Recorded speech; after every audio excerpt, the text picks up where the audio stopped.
Jill, thanks for joining us. We wanted to talk to you about Matt, but we also want to get into what it was like for you to base jump. And if you don't mind, maybe I can start with one of the more in-depth questions, which is, what do you love about base jumping? I have a very complicated relationship with base jumping. I think you know this, but I know not everybody does. I started jumping again about a year and a half ago after taking a 7-year break. So the things that probably brought me back to it is the freedom, I feel. I think that's always been like the number one thing that's drawn me to base jumping is how free it makes me feel, whether it's the locations it takes me to that are really remote, how it makes me feel when I take that first step off the cliff, the feeling, when you land after a successful jump, but it's always given me this sense of independence and freedom. Can you describe that to somebody that hasn't jumped, that sense of freedom, like what it's like to step off of that edge and what the difference is between being able to do that and not? Yeah, I guess, to be honest, it's scary. It's scary to walk up to the edge of a cliff, and it's scary to take that leap of faith. And, it helps the more you know your gear, the more you know how, I'm going to air quote this, but safe it is, but it's really freeing. I feel like we have all of these things that we're told we can't do. You can't fly. Well, we can fly. Yeah. We need certain things, but we do have that capability. So to do something that most people see as impossible or crazy or just so crazy dangerous, and to be able to do that and do it in a way that's actually ends up being more calming to you, I think is where that freedom really lies. It kind of goes against all these things that we've been told by society and by people before us that you don't do. So to be able to walk up to this thing that we're told that you don't do, you don't walk off a cliff, you don't jump off a cliff, and then to do it, it has this whole sense of freedom that it brings to you. Was that what attracted to you to base jumping in the first place, the freedom aspect, or was there something else? So I started base jumping a while ago. So I'm trying to think back to my thought process back in the day. I know the idea of pushing the limits was really attractive to me. I got into skydiving first, as a lot of us do. And this idea of, oh, wow, there was only one parachute and we're closer to the ground. And it really appealed to me at the time to find this next level of something that could be a little more dangerous, a little more scarier, push my limits a little bit more. And I think, I was base jumping in my 20s. Now I'm, about to turn 43. So it was definitely a little bit of a different mindset that I was in back then, for sure. But I can't say it didn't have something to do with it. I've always felt a little limited growing up. I always kind of felt like I had these constraints around me. Even as a younger kid, my plan was to do well in school and go to college and get this job and be a part of society the way that everybody is supposed to be, And when I discovered skydiving, it was right after I graduated college. It kind of twirled my world upside down. I had no idea I could feel that way. I had no idea I could do these things. And suddenly my, white picket fence life that I had dreamed of didn't make sense anymore. And so, yeah, I want to say yes, there was definitely an aspect of freedom involved in it when I got into it. How were you introduced to base jumping? So I'm originally from Philadelphia, and I started skydiving at Cross Keys, and I know a lot of people in the jumping world are familiar with that drop zone. And a handful of people there were base jumping. And I just started going out and tagging along, ground crewing, checking out, there was a local antenna, pretty tiny, that people like to jump. But my first real experience with it was going to a Bridge Day event in West Virginia. And the first year I went down, I didn't even jump. I just went down with some friends who were doing it. And walking into the scene there was like skydiving times 100. The energy of having, I don't know how many people do Bridge Day. It's over 100, I think, right? There's a lot of people. Yeah. Oh, and hundreds of jumpers, yeah. So suddenly going from these 3 base jumpers I knew at Cross Keys to being immersed in all of these people, the energy was literally intoxicating. And it felt so like-minded to how I felt inside that I didn't really even know that I felt, that I immediately felt like I was part of this new family, that I didn't even really understand the depth of it at that point in time. It just called to me, and I felt like I belonged. So after you felt that belonging, how did you pick up the pieces on the skill set necessary? So funny story, my very next year, I went out and I jumped at Bridge Day the next year. And I was had been being mentored by, I know some people know Matt Lajeunesse, his younger brother, actually, Will.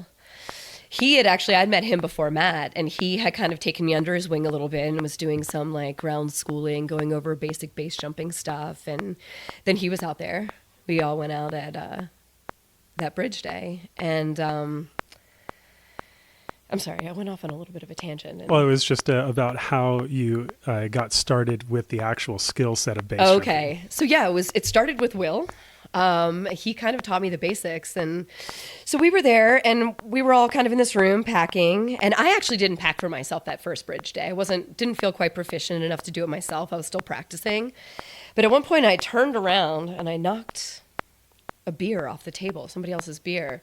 And before it hit the ground, I managed to turn and grab it in midair. And he was like, that's exactly what I like to see in my students. That type of kind of cat-like reflexes. But that's kind of was I feel like I initially had some of that in me already, this sense of being able to respond to things very quickly without thinking about it. But, I worked with him, and then Matt, him and I started dating, and he kind of picked up the slack there, and I started working with him and training with that. And I very shortly after that moved out to Colorado, where I was immersed in a lot more base jumping out there. So my stuff was always very informal. I didn't do an official base jumping course at the bridge with anybody, but I did do stuff with a bunch of jumpers around the Colorado area. And then I just started going out and jumping some antennas in Colorado. Nice. So you had kind of an organic introduction to base jumping and then ended up going the classic mentorship route. Yeah. Perfect. Would you recommend that? I think if you have the right mentor and the right group of people around you, yes. I feel like in Colorado, we had so many people that were jumping. We had such a good pool of people to talk to, people that have been doing it for a long time.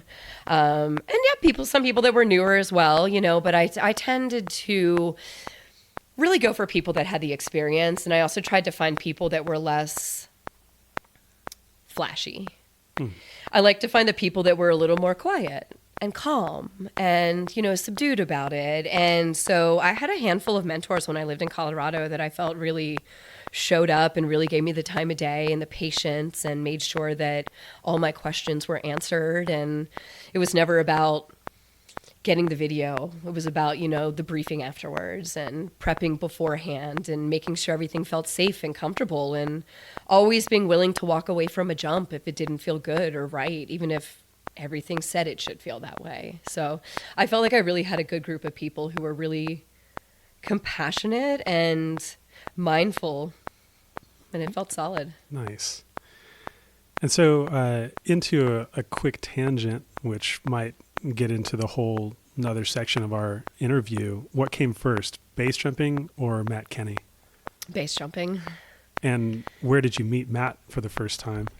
I met him in Arizona at Matt Froehlich's house.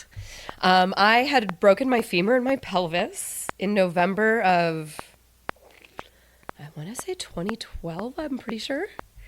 And I was at this point in recovery, and I wasn't jumping yet. I was still on crutches, and I was kind of bored. Money was very tight at this point because I couldn't really do much for work. And Matt Froehlich had offered me a place to crash for free for the winter. He was like, I got a bunch of people down here. It's probably going to be you on a couch, but if you want that, come on down. So I packed up the Hyundai and I drove my butt down to Arizona, and I was there for maybe a few days, I think, before Matt showed up. And yeah, that's where we met, down at Froehlich's house in Arizona. Did you find him attractive initially, or did that grow? Honestly, no. And it's nothing to him, I will say. Yeah. I mean, we all know Matt, very handsome, very charming. Matt was not the first partner I lost. And so I was still kind of in a space where I was really working on myself, and I was not interested in being in a relationship. I had my first partner I lost, his name was Bill, and he was not from jumping. He was a long-term partner from Philadelphia. And when he passed, it was incredibly traumatizing for me. It was my first real experience with that, and I kind of just knew that I wasn't in a space to date anybody for a while. I'll spare, the details of different things that had gone on over those few years, but this was about 3 years after he had died. And I was just starting to get into a space where I think I felt comfortable with that. And, Matt was kind of that for me. But initially, no, I wasn't attracted to him. I wasn't looking for something. I wasn't looking for a partner or anything at that point. So how did you guys end up connecting eventually? We were living in the same house, and we had a lot in common. We were both really passionate about base jumping, and we were in a house that was all base jumpers. We were all just a whole crew of base jumpers that were in this same space. And even though at that point I wasn't jumping because of my injury, I think that initially brought us together. And also Matt had lost his older brother about maybe a year and a half before we met.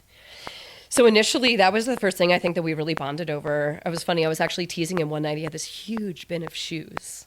And I was like, you have more shoes than anybody I have ever met. Why do you have so many shoes? And most of them were his brothers. And I don't know why that was something he kind of ended up taking and bringing with him. But in that moment, it came up that he had lost his brother. And we actually bonded initially over losing people that we really cared about. Who was he to our community? Can you kind of describe him as a character? Yeah, he was the popular guy that liked everyone. I don't know if you ever in high school, if you had that friend that was like, I don't know, I wasn't exactly the cool kid in high school. So, you have that person who's really cool, but is still friends with all the kids that aren't super cool, He was that guy. He was friendly, he was handsome, he was charming, he was motivated. But he also loved everyone, and he saw everyone for who they were, and he appreciated what everybody brought to the table. He wasn't just looking for the coolest base jumper, He liked to really meet people and learn who they were and learn what else they brought to the table. And I think he was really good at kind of bringing out these sides of people that showed their best. Yeah, I remember commenting on that to you when I had first met him. And I didn't know that you had a standing relationship with him. And I was like, oh my God, dude, this guy is rad. He's so much fun to hang out with. And you're like, yeah, I know. And I think that was during those few months that we were split up. And I was like, yes, yeah, I know. Oh, man. So, okay, how did your relationship develop with him? So it initially started out as something pretty casual. Like I mentioned earlier, I was not in a space where I was really looking for a relationship. But we really hit it off. We really got along.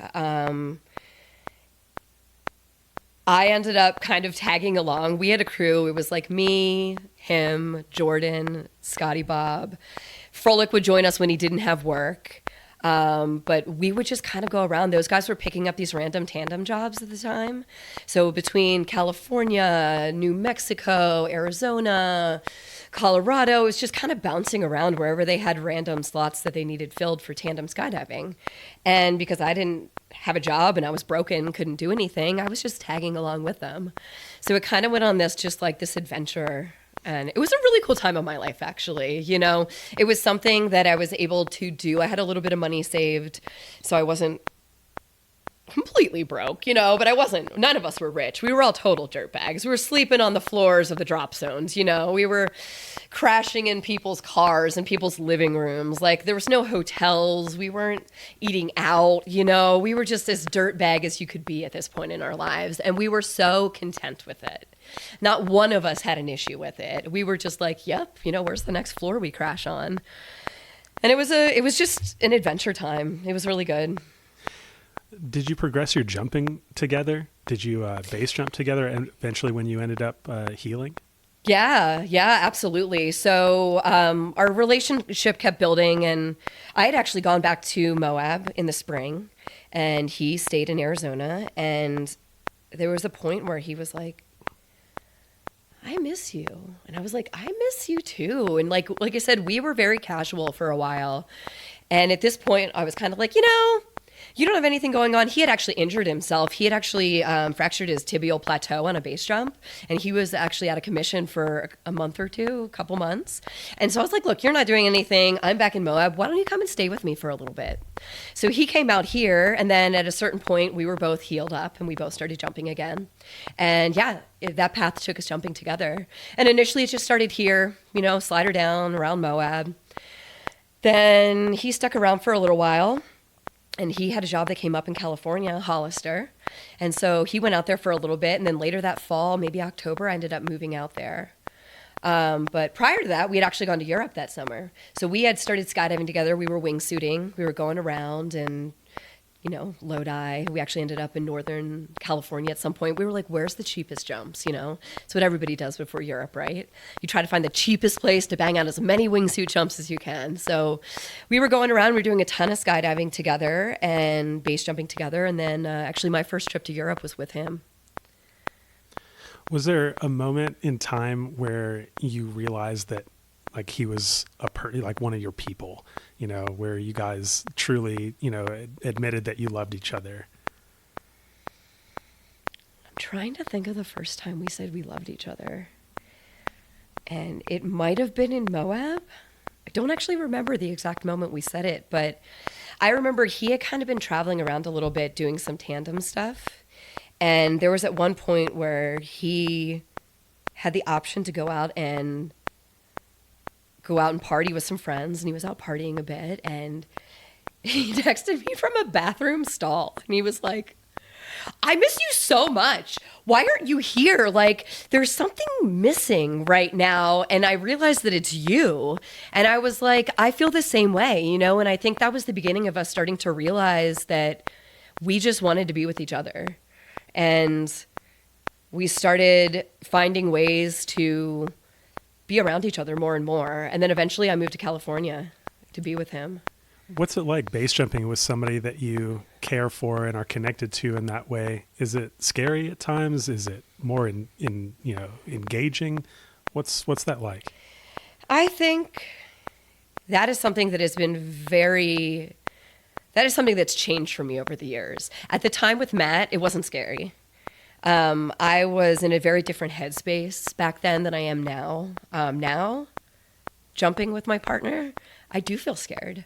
I worry about losing him. He worries about losing me. I'm in a different space now than I was, 10, 11 years ago with Matt. Yeah. There's a lot of things I've processed and gone through since his death and over these last 8 years. So I would say if you're asking me today, I have a different answer than 10 years ago. Well, what was it like 10 years ago? 10 years ago, no, I wasn't scared. And I don't think he was either. We were so in love with base jumping. We were so in love with the places that it took us and the way it made us feel and the way that we grew emotionally, mentally, spiritually, physically through the jumping, that I would say, no, I don't recall being scared of losing him back in the day. And I don't think he was scared of losing me either. I don't think that was the headspace that either one of us were in. At that point, I hadn't lost somebody I truly, truly loved through base jumping. So those triggers weren't there. Those neural pathways weren't there yet. It was fun. We loved it. We had a great time. It was exciting. It was adventurous. It was literally what drove us. Yeah. And now fast forward, more than a decade later, yeah. I don't even know if you've, kept track of how many people you've lost through base jumping, but, what would you estimate at this stage? 20 people, friends, different kinds. Yeah. Yeah. So a little bit different perspective now jumping with a loved one, because Aaron, your current partner, is a jumper. Yeah. And you do jump with him. I do jump with him. It was funny when we first started dating. I had sworn I would never date another jumper again. And you know, you don't get to necessarily choose the people that you love. And he came into my life, and we took a long time to, I think, officially be together. 'Cause he was very patient. He never pushed me or rushed me or had any type of expectations from me. And so we took our time. And when it started getting more serious, I remember being like, look, I know you jump. I will never ask you not to jump. But if you have any intentions of getting into like wingsuit proxy flying, like you just tell me now, because I can't do that again. I can't do that path. And I really, truly feel that that's just not something. I don't think I will. I mean, you know, I love Aaron. I don't actually see us not being together unless death parts us, you know, but I think that would be a make or break for me. It's too much. It was too traumatizing for me. So while you discuss that now with your current partners, did you discuss that with Matt? Did you prepare for it at all? Not at all. Not at all. Not at all. We never talked about dying. Wow. Never. I think it was this thing that we almost, I don't want to say we felt invincible because that's a bit extreme, but we were so focused on the positive aspects that it brought into our world that we just didn't talk about the possibility of the negative aspects. Let me ask you this. What did you think of him as a base jumper? Matt was pretty much, he was the guy that was good at everything he did the first time he tried it. So he, I think, had this little bit of, I don't think ego's the right word for it. Bravado? But bravado. That's a good one. That's a good one. Because, and it's true, because almost everything that kid did, he was good at it almost instantly. And same thing with skydiving and base jumping. He really did pick up the basics of those sports so quickly and so well. He was very fit. You know, he had his undergrad degree was in physical therapy. He understood how the body works. He truly loved physical therapy. And I think that because he picked up these things so well that he just was good at it right away and was able to progress pretty quickly. I remember the first summer he went to Europe was before I met him. He told me these stories. He went with Scotty Bob and Chris Mort, and he actually told me, he confided to me later that he was sort of surprised he survived that summer. Yeah.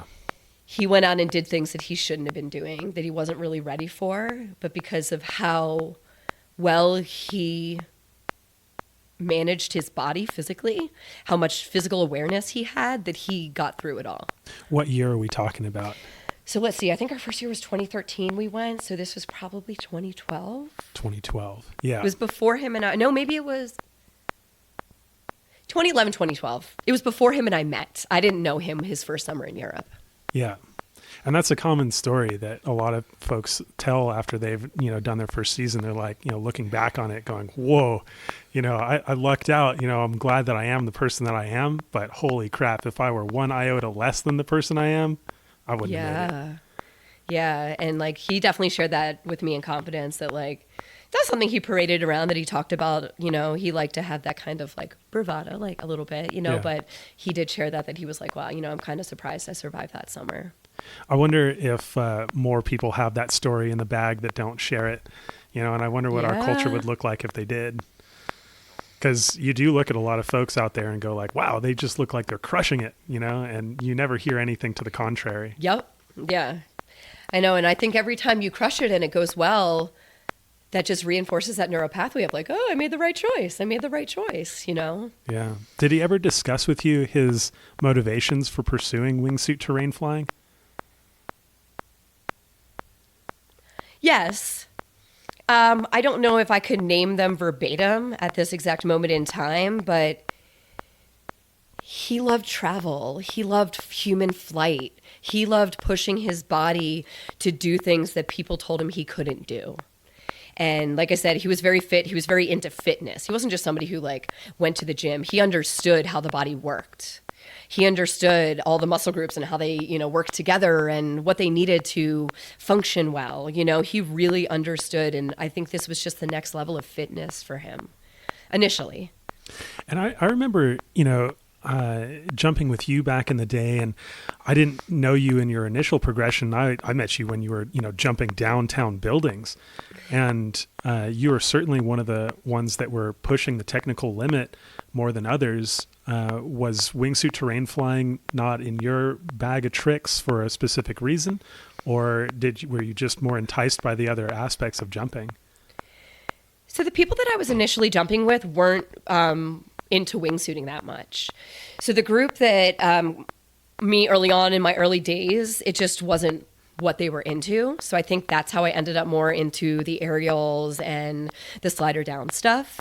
So once I started understanding wingsuiting more and getting into it, I think had Matt not died, I probably would have gotten into terrain flying. Yeah. Yeah. I mean, that was a sticky several years that we keep talking about on the podcast, the 2014 to 16 seasons where, so many people went in doing that. And so many of us were like, on that, 45-degree angle path getting into wingsuit terrain flying. And then all of a sudden took huge steps back. Yeah, absolutely. And honestly, like, had I not gotten into yoga the way I did, so I wanted to be a yoga teacher.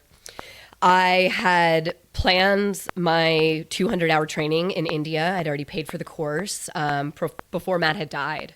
And he died in January. My course started in March, I believe. This is a few years ago, March or April. And so I actually wasn't going to go initially. I was really sad. I was depressed. I was grieving. And it was his mother that told me I was going. Her and I were we knew each other before he passed, but over the last few years, she's a very close person to me now. She's somebody who I hold very dear. And at that point, we were starting that relationship of getting close. And when I told her I didn't think I could go, she was like, "You're going."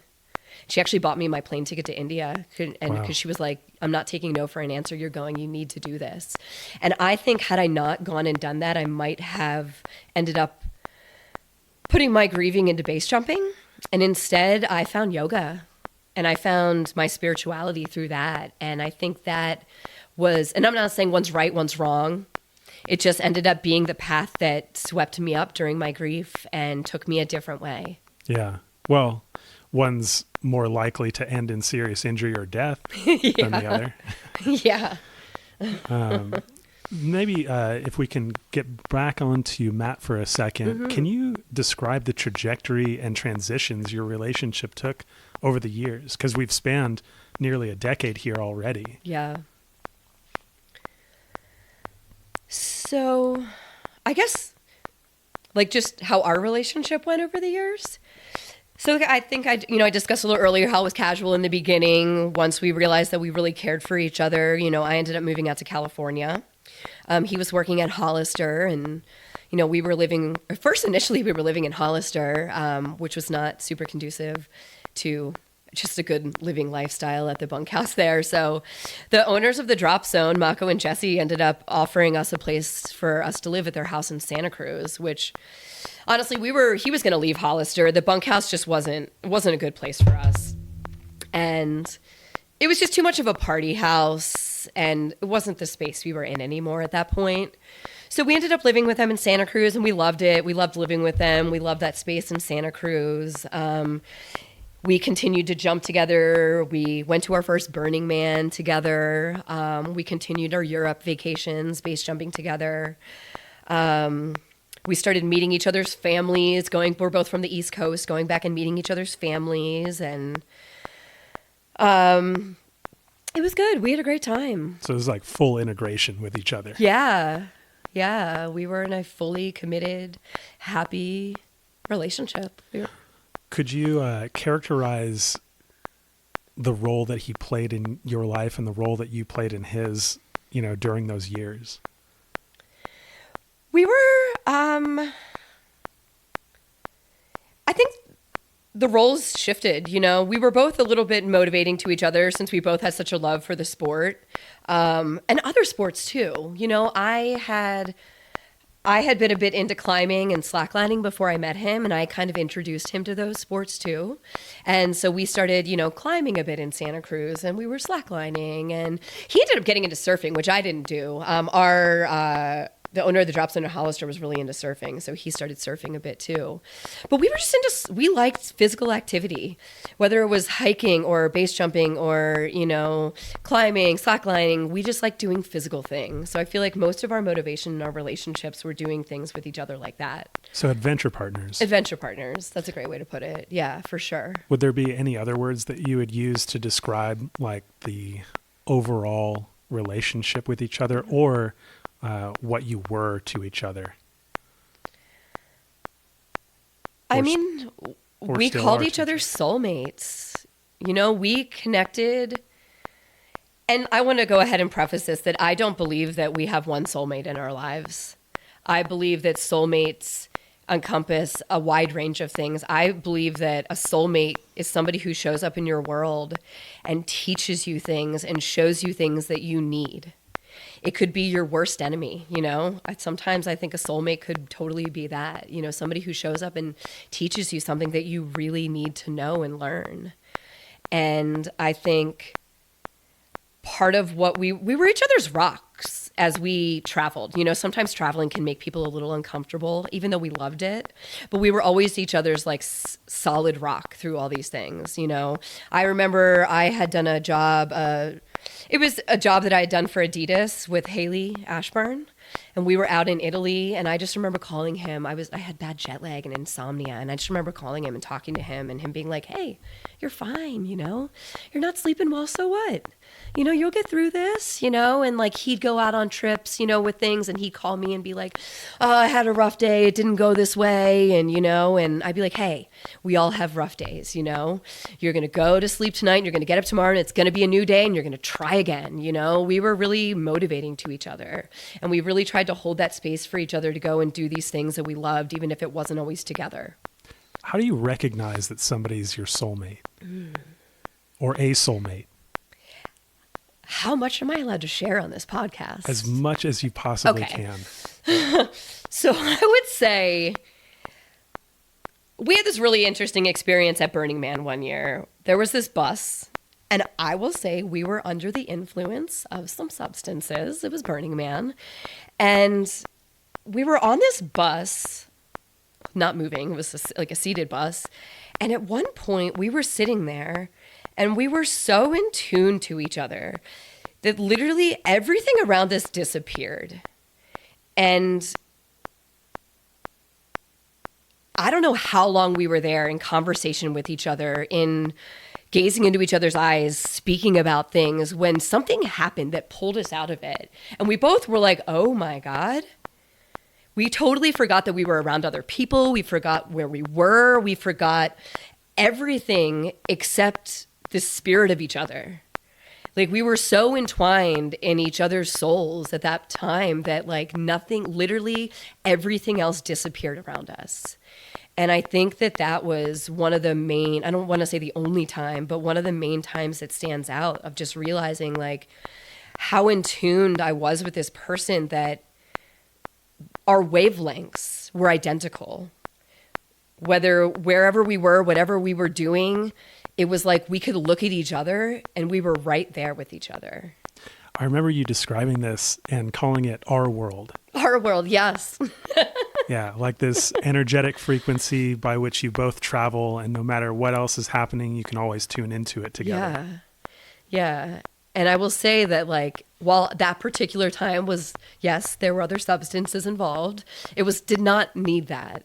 There were plenty of times where we were totally sober, where we could slide into that same space. It's something about, and these things, these wavelengths are real, and I think that's why I say, I don't feel I think my best friend right now is my soulmate too. It's the same thing, and I mean, different aspects. Their relationships are different, qualities, but I think that when you really tune into these people, when you feel comfortable, number one, to be yourself, and number two, you're so similar that literally these vibrations that you're projecting And as we know through science, that's all we are is vibrations, right? Yeah. We're just in tune with each other.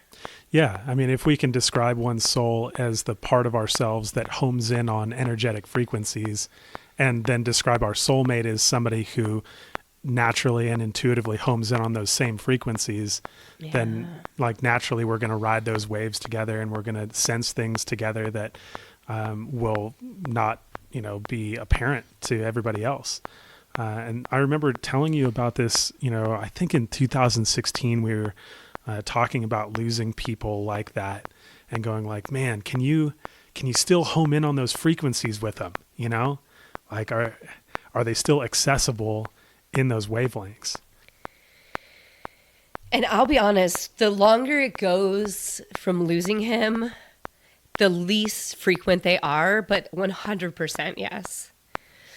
100%. I have over the years had, and I'm going to call him a dream for lack of a better word, but there were visits from him.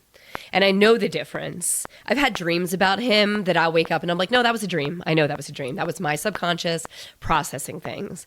And then other times I wake up, and one of the key things that sets these things apart is that he says very little. Sometimes he would say nothing at all. But sometimes it was nothing more than a sentence at the most that he would say to me in these dreams. And I would wake up exhausted. Just exhausted, like I hadn't slept, and I had slept. But I honestly think that, like, and to be honest with you, I'm sharing this on a podcast. I'm sure a lot of people are going to hear this now, but outside of this, there's very few people that I share stuff with this with. Only the people really closest to me, because I'm not interested in what other people think is true or not. Right. I'm just not. This is our lived experience, What's real to me is real to me, Right. and that's the only thing I really care about. I'm not asking if somebody else thinks this is real or true. I don't need that type of validation anymore. I know that his energetic energies are connected with mine, and I know once you have those connections that whether your physical body here on planet Earth doesn't end those connections. Well, I mean, whether people believe it or not, I would still say that like these things are incredibly rare, and that's what maybe gets people to doubt them. Yeah. But the more we talk about the like access of them, I think the more people will be, aware that it is possible, and there's an overwhelming amount of evidence to support, what you're saying, Yeah. Where people are alive and you can sense something that they are feeling or going through from a great distance, and you call them up and you're like, hey, like I just felt that this was the right thing to do. What's going on? And turns out like what you were sensing is exactly what was happening. Yeah. Or any of a number of other things that fit into that category. So one of the most interesting of those air quote dreams I had was, I can't remember exactly what year it was. I think you will or interview Linda, Matt's mom. Yeah. So I had one of these dreams. And it was really interesting because it was like way in the future. And Matt came to me and we were both like, and again, it was obviously not real. He passed away, obviously, but we were both had moved on. We had other people we were with. We had families. And he came to me and he was like, hey, I need you to talk to my mom. She's having high cholesterol problems. And I need you to call her. I need you to talk to her. And I was like, of course I can do that. And I woke up the next morning and I called her and I was like, hey, I know this is going to sound crazy, but Matt's mom is amazing. She's a very spiritual person. She's actually been a great friend and guide through his loss. She's a very special person in my world. And she was like, well, I see the doctor pretty regular. She's like, I'll let you know I'm doing really well. I appreciate the call. She's like, but really funny. She's like, I know cholesterol is related to the heart. She's like, today is the 10-year anniversary of Matt's brother's dying. Wow. And I think he wanted me, even though it was a weird abstract message, I think him coming to me that night was to tell me that I needed to check on his mom because it was 10 years since his brother died. And she was like, it's really funny you called me today because this is the anniversary of Ethan dying. And I am feeling sad today and my heart is hurting today.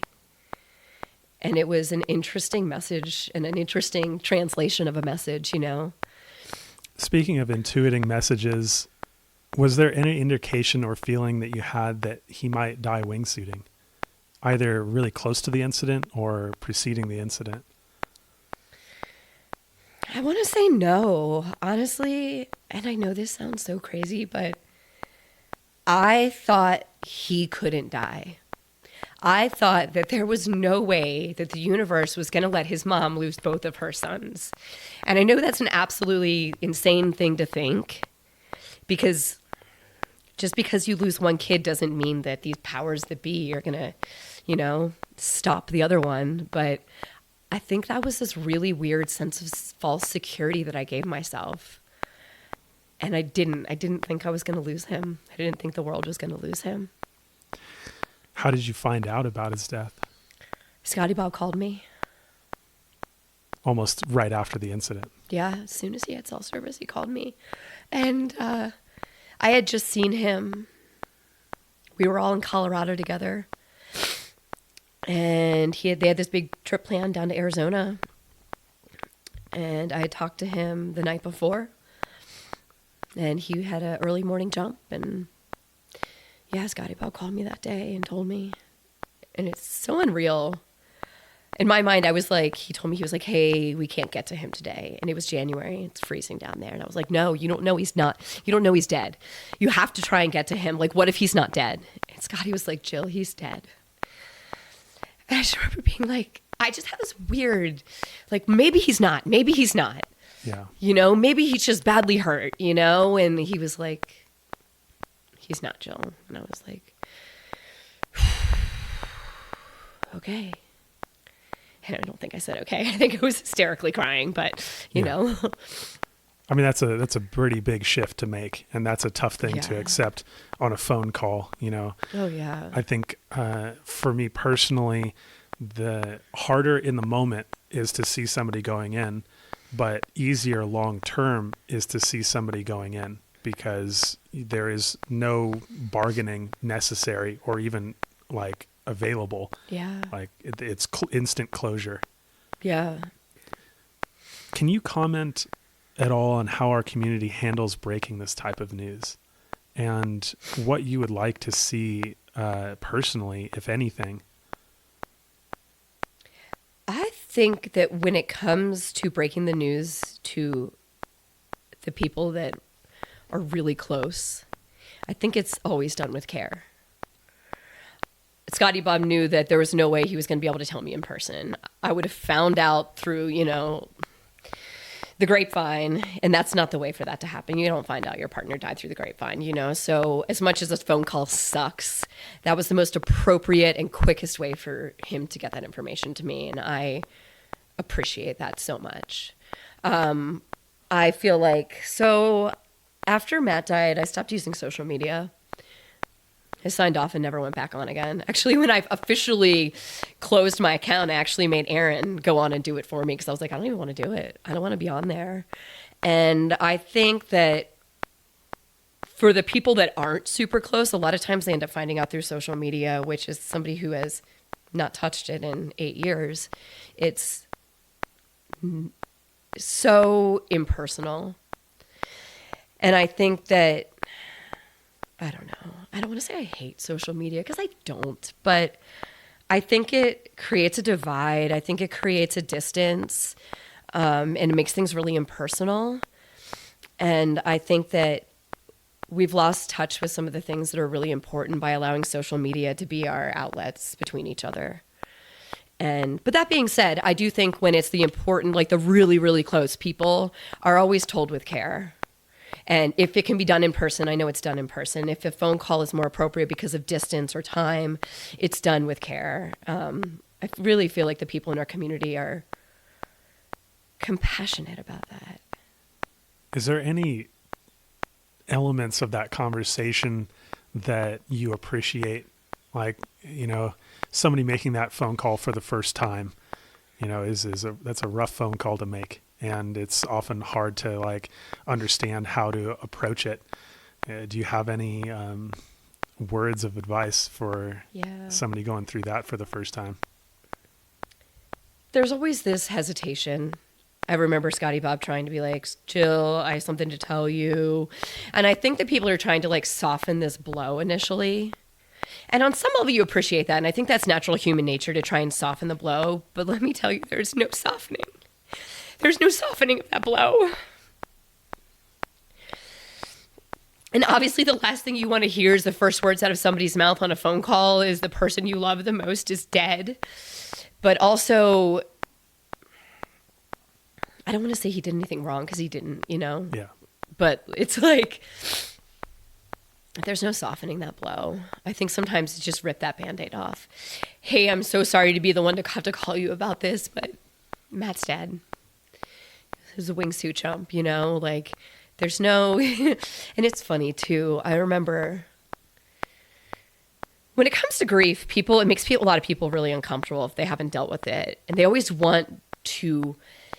Oh, I have to find the perfect thing to say. I have to find that thing that's going to make them feel better. There's nothing you can say to make somebody feel better. Nothing. There's not one word that you can say that is going to make that grief feel better. You just have to be there. And you just have to say anything. Anything. Because it's your presence that is going to make that easier, not anything you're going to say. How did you end up processing this loss?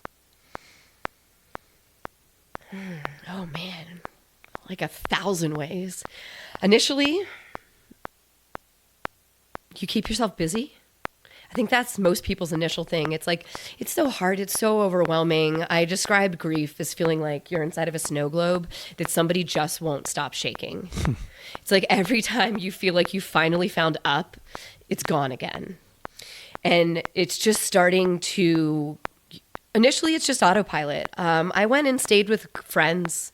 I mean, after the initial going to Arizona, being there for the recovery of his body, going to Santa Cruz, being there in that space, you know, after tying up those initial loose ends, I went and stayed with Jamie Crawford. He's one of my best friends, and he's somebody that he was like, just come. You know, and I think and I know that's not available for everyone. And I know not everybody can. I've kind of formed my life that I can kind of come and go from my jobs as I need. And I know that's not always available for everybody, but be around people that are truly supportive. And truly supportive is a rainbow of things. But number one is I think a lot of times people want to just cheer you up. Yeah. And you're never going to process if you're just trying to be happy all the time. You need to be sad. And I think that is a big space that Jamie held for me. You know, yeah, he'd take me out and do things and motorcycle rides and let's go to the beach, let's go do this. But he also just let me cry. Yeah, it's got to come out at some point. And I agree with you. A lot of people don't have the opportunity to just like cut and run from everything they're doing right away. Yeah. But it's worth mentioning that eventually you have to take that time.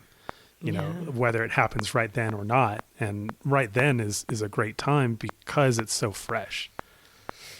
And then yoga school. Honestly, it was one of the hardest things I ever did. I went to yoga school 6 weeks after Matt died, and I went to India. I got on a plane alone and went to a foreign country where I didn't speak the language, completely alone, where nobody knew what I just went through. No one. And it initially started out with me feeling very isolated. And it ended up being probably the best thing I could have done for myself. It put me in a position to have perspective. It put me in a place that was welcoming to suffering. It put me into a spiritual place where I was able to be around people who could really offer me ancient wisdom. And I needed that so bad at that point. I needed to stop feeling sorry for myself. And I needed to remember that suffering is what makes us who we're supposed to be. These struggles we go through are here to teach us something. And they're here not to break us, but to allow us to morph and change and grow.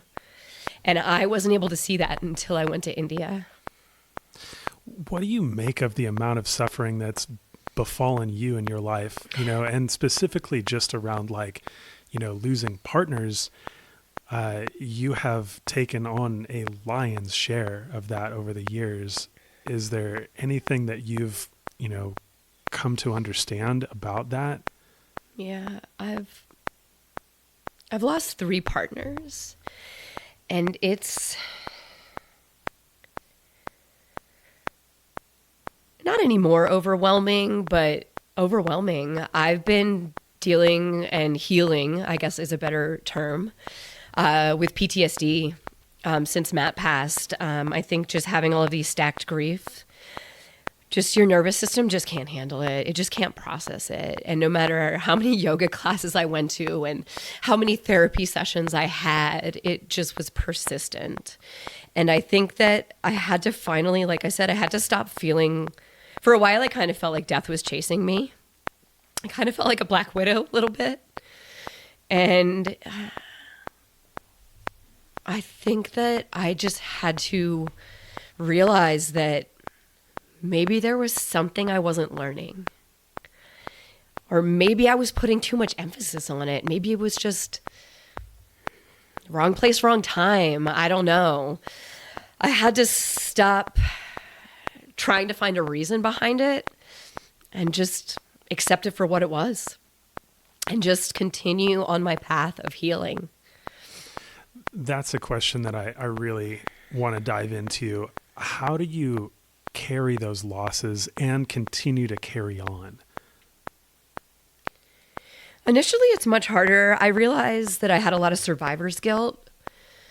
Something that I had really I'd started from losing my first partner, and I won't get into too much detail about it, but I ended up in an abusive relationship after a little while after my first partner died, when I started dating somebody again. And as somebody reflecting on this a long time now, I know that I allowed myself to be there and to stay in that because I felt that I deserved it.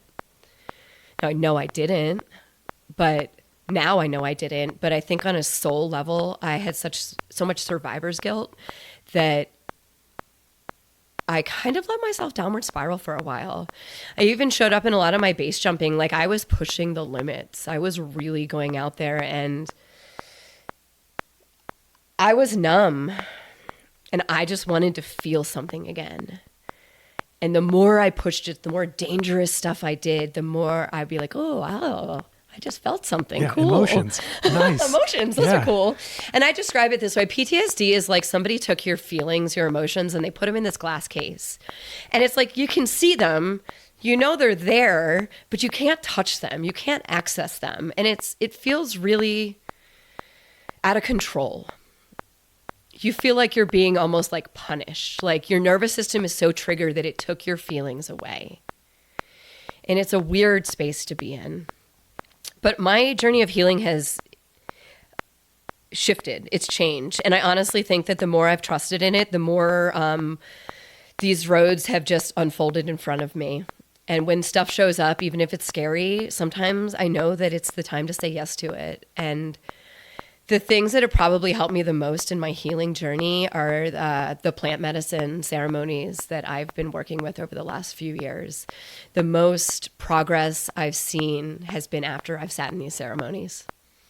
What's that process like? And if you can, please fill in the gaps on the beginning, middle, end of those ceremonies, because I think a lot of people have gotten into that thinking that the tool itself is the solution. Versus when I see you go through these processes, there is a process to it. Yeah. Yeah. So, the people that run these ceremonies will tell you that it starts the moment you commit to it. And it's so true. It's so true. So these medicines, they are spirits. It's not just a plant. And they've literally changed my relationship with my plants in my life. I talk to my plants every day. As Matt's here in my house with my plant room, like I love my plants and I have such an amazing relationship with them. And I don't care who thinks I'm crazy about it. They are spirits, and we used to be able to communicate with them. And through our disconnect from nature, we've lost that ability. But the medicine, that power, that spirit is still there. And it's still here for us if we're open to it. And number one is believing in the power of these sentient beings. I think we look and we're like, plant, whatever, but they are wise and they are old and they are full of healing knowledge. And if we can hold space for that, if we can let go of our human ego, that we think we're the superior beings, we start to realize how much magic exists in nature. And it starts with an intention. The medicine will only do what you allow it to do. And if you're not open to it, if you don't have set intentions about what you want to do, there's not that much that's going to happen. Except you're going to get high. And you're going to throw up a lot. Yeah. And it's like, you really have to,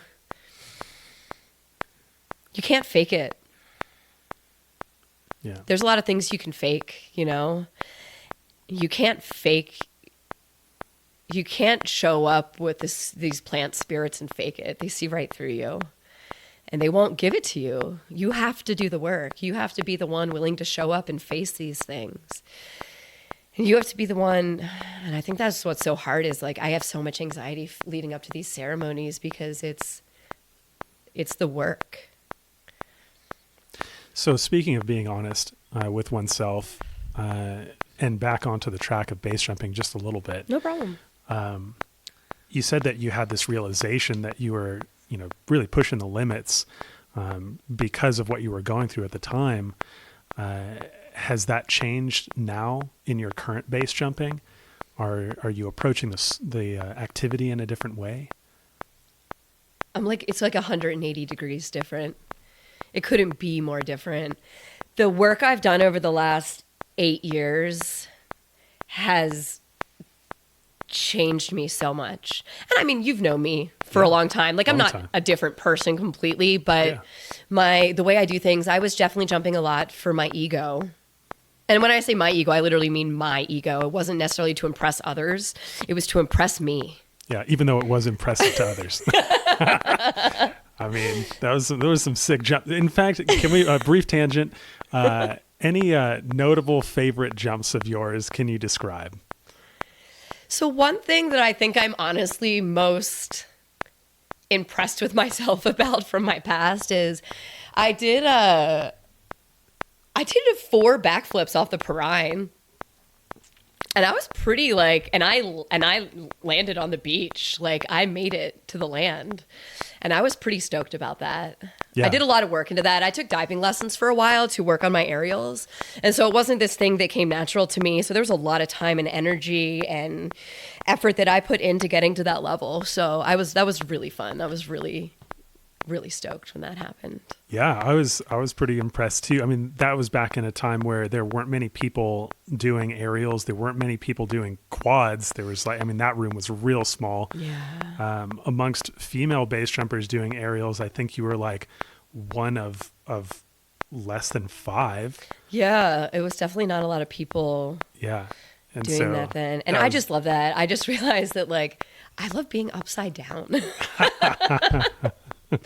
I just love it. Like, now over the years, I can do handstands now, and I love it. I enjoy that shift of perspective, KL Tour was really fun too. That was just an aerial heaven, it was like an aerial amusement park. Let me ride the elevator up and just bang out as many aerials as I can. Let me do some crazy stuff. Oh my God, Charlie, and Chris Carnahan did that totem. Yeah, the 3-way totem stack. And we did a flip. That was so honestly, sick. I don't even remember if it was a front flip or a back flip anymore, but it was so good. We were just like, yes. Yeah. It worked perfect. And we were just like, I can't believe we just pulled that off flawlessly, guys. That was a dream to watch. Yeah. A 3-stack totem pole front flip off of KL Tower, and all of us were just watching like, is this really going to happen the way they think it's going to happen? And it did. Like, perfect. And it went off, and it was good. And you know what's funny? One of my first base jumps, it was that bridge day. I did 2 people literally launched me like a basket toss off the bridge, and it was great. It was fun and nailed it. That was fun. Yeah. If you could redo your entire base progression from start to finish, would there be anything that you would change or do differently? Looking back on it, even though I didn't have any actual problems or issues with anything that happened, I do feel like I progressed initially a little quickly. I had base in 11 jumps, and I probably could have pushed off jumping a cliff in a building a little bit longer. And like I said, I was very current skydiving. I had done more than my due diligence of skydiving at that point. It wasn't like I had just like walked up with like 10 skydives, but at the same time, looking into it, I do feel like that could have been, it went fine. But like we said, how many times things go fine and those neural pathways build. Right. I probably could have gone a little bit slower in the beginning. Yeah, that's pretty much everybody has that one. And yeah. You know, you're so into it and everything's going well and you're just so high on this new thing that's brought you all this joy and freedom and you're just like, everything's fine. Is there anything that you could offer to folks who are just starting their progression, who don't quite see that as necessary? You know, like all of us, this is a realization on retrospect. Very few people have been able to get somebody to like really realize that it serves all of their purposes to, you know, go a bit slower. Is there anything that you could offer to people just starting out? I would say, and this is maybe the yoga teacher in me, but how can you bring mindfulness to your jumping? How can you during, post jump? How can you really bring that mindfulness to it? But not just body awareness, but what are you thinking? What are you feeling? What's it bringing to you emotionally, spiritually, physically? I think we just get so hyped up in the adrenaline of it sometimes that we don't stop and pause and bring mindfulness into it. And I think that, like I said, this might just be the yoga teacher in me thinking, but there's so many aspects and so many little things that you can start to bring in if you slow it down a little bit. What is the temperature of the air before you jump? What do you smell? How do things feel, you know? Yeah. Even just bringing in your basic 5 senses and starting to kind of reflect on things and slow it down. It's funny, I was, through my therapy that I've done over the years, one of the biggest things that comes up for me is slowing down. Yeah. And it's actually served me so much since I've really started working on that, this idea of responding instead of reacting. Now, I know in base jumping, we often have to react. It's important in survival purposes, but pre-jump, post-jump, can you slow it down? That's an interesting point to bring up. And something that I've noticed in my jumping is that I'm usually better the more complicated the jump becomes because I am forced to be mindful about it. And so I'm slowing down to bring those senses in, to recognize everything that's happening in the environment and within myself. And the biggest mistakes that I've made in my career are unequivocally the simpler jumps where I just, you know, kind of don't really care as much. And I don't bring all of those senses in. And then all of a sudden I'm subject to these mistakes because I'm not in a proactive mindset. Yeah, I agree. You know, sometimes it's too, that's like the zoo loads when you're so hyped up on just like hanging out with your friends that you let go of these little bitty things, you know? Yeah. And so like maybe keep the load small in the beginning. Bring that bit of mindfulness to your jumping and reflect on it afterwards, you know, not just like, that was so cool, but like, hey, how did it feel? You know, when did you notice the breeze in your hair? You know, like how quickly did you get to your toggles? Like, I don't know, like what little things can you start to catalog that just brings your awareness more and more to those moments? Okay. Feel free to leave this one on the table if you want. Okay. But I am curious if you have any comment that Matt would have brought into the picture in regards to base jumping and his trajectory and the people coming up after him. Do you think there's anything that you could communicate that he might say to the next generation?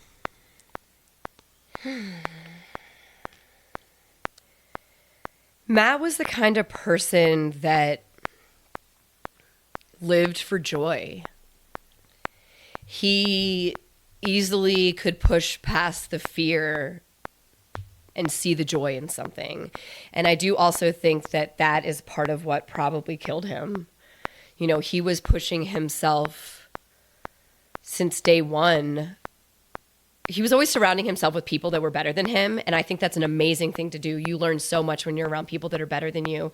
But especially for somebody like him, I think that a little bit more fear might have kept him alive. Yeah. And so Matt was so happy-go-lucky. I think if I'm just speaking in his words, I think he would say, find your passion and let it drive you. knowing what you know now about base jumping and knowing what you know about what it would cost you, would you still decide to pursue both base jumping and the partners that you lost while base jumping? Oh, that's really heavy, because it's like, if I say no, does that mean I like think that I would throw away the connection that Matt and I had? Yes. Saying no would be to throw away both the trauma and the positives that were... No, I wouldn't. And that's hard to say, because it sucks having PTSD. It sucks giving up base jumping. And I made that choice on my own. I knew it wasn't the right thing for me to be doing. And I wasn't in the right headspace emotionally, spiritually. I knew that I needed to stop doing that for a little while. And that was hard, because I loved it. I loved it so much. I was like, I had just re-solidified my sponsorship with 510. I was like at the prime of my like pushing forward with trying to make this something I did professionally. And I gave it all up because of the grief. And I don't regret it. I love my life now. I love the choices I've made. I love where it's taken me. I love that I'm pursuing base jumping again, and I love how it's shown up in my life. But man, it was hard. Yeah. It was really hard. And then, you know, I know this podcast is about Matt, but losing Ian wasn't easy either. You know, and it's like, but what those people brought to my life is immeasurable. And the times that we spent, it's like that movie Sunshine of the Spotless Mind, you know? I don't think I would. Like, these 8 years have been hard, but I look back on those memories and I laugh, and it brings me joy, and it brings me hope, and it motivates me, and I don't think I would give that up. Is there anything that you want to share that we haven't covered about your experience and journey through base?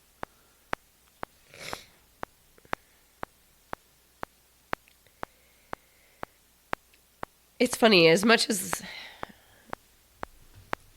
I loved how I used to base jump, I don't have like, there's no regrets there. I really loved the way I pushed it. I loved the places it took me. I loved how it made me feel.